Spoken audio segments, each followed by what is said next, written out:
When we talk about relationships, trust, and connection, it's easy to forget that not everyone shows up in our lives with love in their heart. Some people wear masks so convincing that we don't see the damage until it's already done.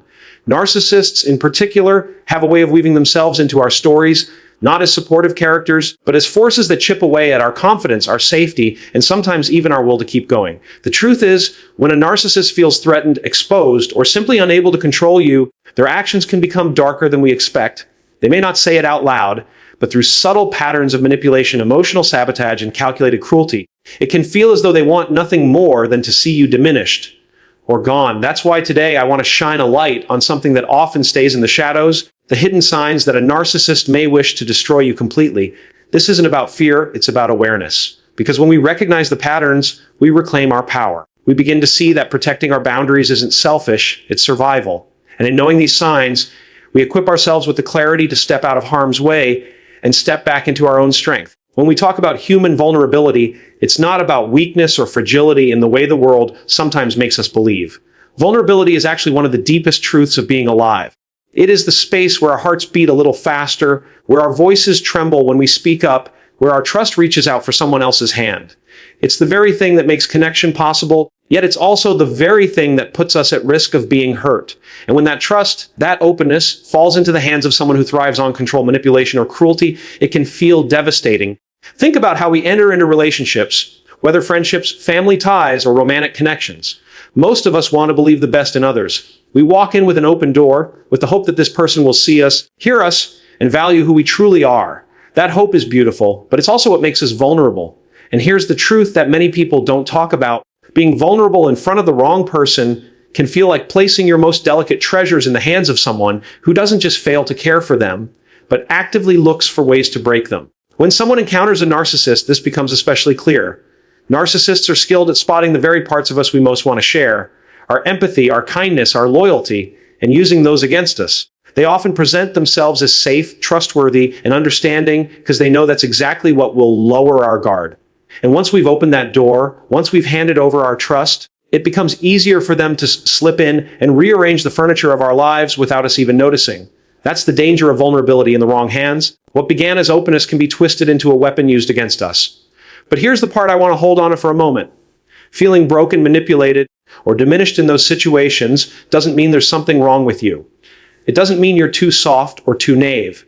It means you're human. It means you were courageous enough to show up with your heart and let someone see it. And if anything, that should never be a source of shame. It's a reminder of your capacity to love, to hope, to believe. The tragedy is that when people have been hurt by narcissists, they often internalize the pain. They tell themselves stories like, I should have known better, or I can't trust anyone anymore. But the truth is, vulnerability is not the enemy. The enemy is the person who chose to exploit it instead of honoring it. And it's important to separate those two, because if we confuse them, we risk shutting ourselves off from the very connections that could bring healing and joy. So when we talk about acknowledging human vulnerability, it's about looking at it with honesty and compassion. It's about saying, yes, to be human is to risk being hurt, but it's also to risk being loved, seen, and cherished. And even in the aftermath of betrayal, that openness is still worth protecting because it's not the flaw, it's the evidence of your courage. One of the hardest truths to come to terms with is that harm doesn't always arrive in obvious ways. We're conditioned to believe that danger looks like a raised voice, a clenched fist, or an outright act of cruelty. But often, the most destructive harm comes wrapped in subtlety. It shows up quietly, slipping beneath our awareness, leaving us confused instead of certain. And that's where the hidden danger lies, because when you can't quite name what's happening, you start to question yourself before you question the person in front of you. With narcissists, this is especially true. They don't always launch a direct attack. Sometimes they take the slow route, the kind that chips away at your sense of self over time. It can feel like a steady erosion rather than an earthquake. They might undermine your confidence with backhanded compliments, leave you guessing about where you stand, or twist your words until you no longer trust your own memory. These aren't the kinds of wounds people can see from the outside. They don't leave bruises, but they leave scars, internal ones that are just as real and sometimes even harder to heal. What makes this danger so insidious is the way it sneaks into your everyday life. At first, you might think you're imagining it. You might tell yourself you're being too sensitive, or maybe you're overreacting. That's part of their design. They want you to doubt your instincts, because the more you second guess yourself, the less likely you are to challenge them. Before long, You can find yourself living in a state of constant unease, unable to put your finger on why you feel so small, so powerless, or so drained every time you're around them. This hidden danger is not just emotional, it can affect every part of you. The stress alone takes a toll on your body. Sleepless nights, a racing heart, the heaviness of anxiety that lingers in your chest. These are signs that your nervous system is carrying the weight of someone else's manipulation. Over time, it's not uncommon to see physical symptoms that are directly tied to the psychological strain. It's as if the body starts keeping score of all the ways your spirit has been under attack. And yet, because narcissists are often skilled at presenting a charming, polished, or even generous front, the danger rarely looks like danger at all to those on the outside. Friends, family, or colleagues might even praise them, leaving you feeling even more isolated in your experience. This duality, the public mask and the private cruelty, creates a trap. It convinces you that maybe you're the one who's wrong, maybe you're overthinking it, maybe you should just be grateful. And that cycle is exactly what keeps so many people stuck in harmful relationships far longer than they ever imagined. What's crucial to remember is that just because the danger isn't loud doesn't mean it isn't lethal. The subtle kind can be just as devastating, sometimes even more so, because it wears away your sense of worth from the inside out. It teaches you to silence your own alarm bells, to stay when you should walk away, to tolerate what should never be tolerated. And it's in that silence, in those moments of self-doubt, that the hidden danger does its deepest work. Awareness is one of the most powerful tools we have when it comes to protecting ourselves. Yet it's also one of the hardest to hold on to, especially when the danger we're facing doesn't look like danger at all. Creating awareness means being willing to look beyond the surface, beyond the charm, beyond the polished mask someone wears, and paying attention to what our body, our heart, and our intuition are already trying to tell us. It's that quiet voice that whispers, something doesn't feel right, even when everything on the outside appears perfectly fine. When it comes to narcissists, awareness isn't just helpful, it's essential. Because the truth is, they thrive in the shadows of our uncertainty. They rely on our hesitation, our reluctance to see what's really happening, and our desire to give people the benefit of the doubt. That's why creating awareness isn't about paranoia or looking for flaws in everyone you meet. It's about learning to trust yourself enough to recognize the difference between someone who makes mistakes because they're human and someone who manipulates, diminishes, and harms because that's how they feed their sense of power. The first step toward awareness often begins with paying attention to patterns. A single moment of unkindness can happen in any relationship, but with a narcissist, there's repetition. There's a cycle that keeps showing up: the praise followed by the criticism, the affection followed by withdrawal, the promises that are never kept. Awareness grows when you stop dismissing those patterns as coincidences and start seeing them as signals. And once you notice the signals, it becomes harder for them to keep hiding behind the mask.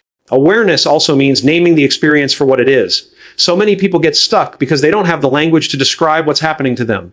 They feel confused, uneasy, maybe even broken, but they can't quite articulate why. Giving words to the experience, whether it's gaslighting, emotional manipulation, or control, brings clarity, and clarity is empowering. Because once you can name what's happening, you can also begin to set boundaries around it.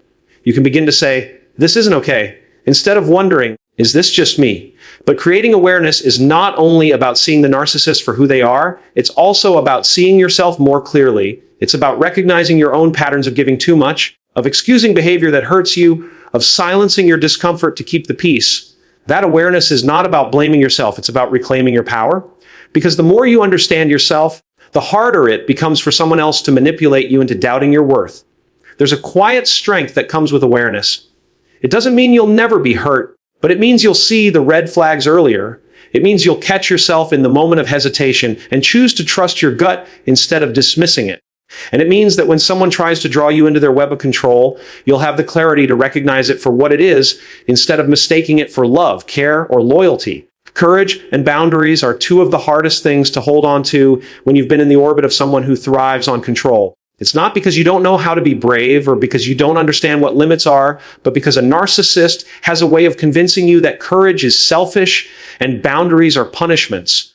They twist strength into defiance and they make saying no feel like betrayal. So when we talk about encouraging courage and boundaries, what we're really talking about is giving yourself permission to reclaim what was always yours: the right to stand firm in who you are and the right to decide what is and isn't allowed in your life. Courage doesn't always look like standing tall or shouting loudly.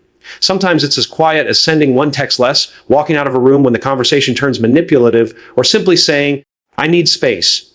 It's those small, steady acts of choosing yourself over the cycle of someone else's chaos that build into something bigger. Because courage grows in layers. The first act feels shaky, Your voice might tremble, your hands might sweat, but the next time it gets a little easier, and the time after that, it becomes part of your rhythm. That's the thing about courage. It doesn't demand perfection, only presence. Boundaries, on the other hand, are the frame around your life. They don't have to be explained, justified, or defended to anyone who refuses to respect them. A boundary is not a wall meant to shut people out. It's a door with a lock, and you get to decide who holds the key. But with narcissists, boundaries are often tested over and over again because they see them as obstacles to their control. That's where courage and boundaries meet, because without courage, boundaries crumble under pressure, and without boundaries, courage gets drained by constant battles. What often keeps people from setting boundaries is the fear of what will happen if they do. Will the person lash out? Will they leave? Will they smear your name to others? Those fears are real, and they're heavy, but courage is what allows you to face them anyway. It's what allows you to remember that peace is worth more than approval, and that protecting your mental and emotional health is not cruelty, it's survival. And when you begin to act from that place, you start to notice something powerful. You feel lighter. Even if the narcissist reacts exactly as you feared, even if they rage or manipulate, you'll know that you stood in your truth. That knowledge is a kind of freedom they can't take away. Encouraging courage and boundaries is also about rewriting the narrative you've been given. Many people are taught, often from childhood, that being good means being agreeable, saying yes, keeping the peace, and tolerating behavior that hurts. But true goodness is not about shrinking yourself to make others comfortable. It's about living authentically, even if it means some people won't like it. And in the end, that's where real courage lies, not in being fearless, but in being willing to choose yourself even when fear is sitting beside you. There's something incredibly powerful about deciding to learn from an experience instead of being defined by it. When you've been in the presence of someone who tried to diminish you, who twisted your reality, who left you doubting your worth, it's easy to feel like the story ends there. But setting the stage for learning means refusing to let that be the final chapter. It means taking what was meant to break you and choosing to see it as information, as guidance, as fuel for your growth. It's not about minimizing the pain or pretending it didn't matter, but about transforming it into wisdom you carry forward. Learning in this context isn't about academics or theories. It's about self-awareness. It's about asking the hard questions. What patterns did I miss? What boundaries did I ignore? Where did I silence my own intuition? Those questions aren't meant to produce shame. They're meant to bring clarity. Because the moment you can look back with curiosity instead of blame, you open the door to change.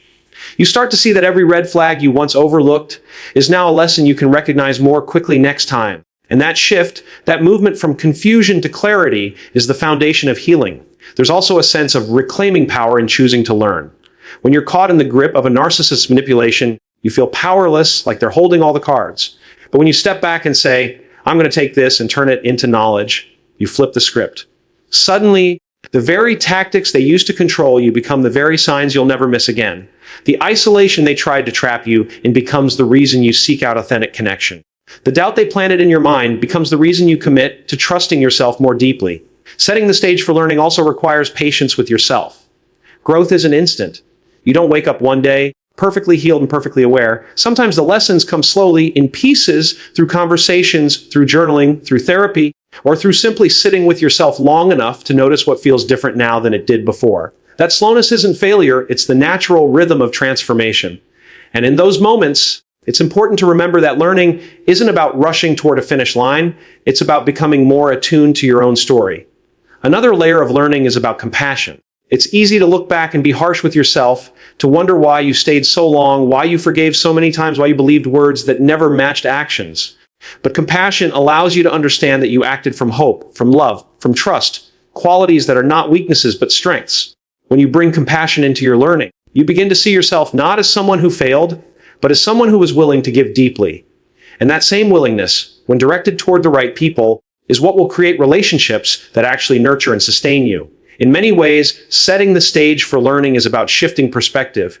It's choosing to see your pain not just as something you survived, but as something that sharpened your vision. It's the decision to let what once wounded you become the teacher that now protects you. And once you stand in that space, you realize that no experience, no matter how dark, has the power to define you. It only has the power to refine you if you're willing to learn.